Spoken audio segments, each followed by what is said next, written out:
আসসালামু আলাইকুম দর্শক শ্রোতা। শিলাবৃষ্টি ও কালবৈশাখীর সঙ্গে ধেয়ে আসতে পারে ঘূর্ণিঝড়। দেখুন বিস্তারিত। ফাল্গুনের শেষ দিকে এসে বেড়েছে ভ্যাপসা গরমের অনুভূতি, সঙ্গে ধীরে ধীরে বাড়ছে তাপমাত্রার পারদ। এ অবস্থায় চলতি মার্চ থেকে মে মাস নাগাদ দেশে অন্তত 8 দিন বজ্র ও শিলাবৃষ্টি ছাড়াও 3 দিন কালবৈশাখীর পাশাপাশি ধেয়ে আসতে পারে ঘূর্ণিঝড়ও।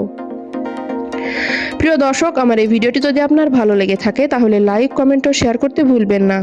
আর সবার আগে এমন সব গুরুত্বপূর্ণ তথ্য পেতে চাইলে আমার চ্যানেলটি অবশ্যই সাবস্ক্রাইব করে বেল আইকনটি বাজিয়ে রাখুন।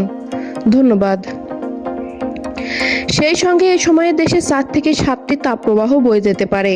3 মাসের দীর্ঘমেয়াদী আবহাওয়ার পূর্বাভাসে এমন তথ্য জানানো হয়েছে। আবহাওয়া অধিদপ্তর জানিয়েছে, চলতি মার্চ থেকে আগামী মে মাস পর্যন্ত সামগ্রিকভাবে দেশে স্বাভাবিক বৃষ্টিপাতের সম্ভাবনা রয়েছে। পাশাপাশি এই সময়ে বঙ্গোপসাগরে 2 থেকে 3টি লঘুচাপ সৃষ্টি হতে পারে, যার মধ্যে একটি নিম্নচাপ অথবা ঘূর্ণিঝড়ে পরিণত হতে পারে। তবে এই 3 মাসের দিনরাতের তাপমাত্রা স্বাভাবিকের চেয়ে বেশি থাকতে পারে বলেও জানিয়েছে আবহাওয়া অধিদপ্তর।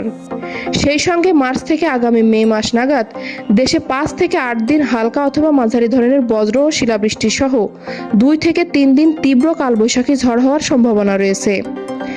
এছাড়া এই 3 মাসে দেশে 4 থেকে 7টি মৃদু অথবা মাঝারি এবং 2 থেকে 4টি তীব্র তাপপ্রবাহ বয়ে যেতে পারে বলে জানিয়েছে আবহাওয়া অধিদপ্তর।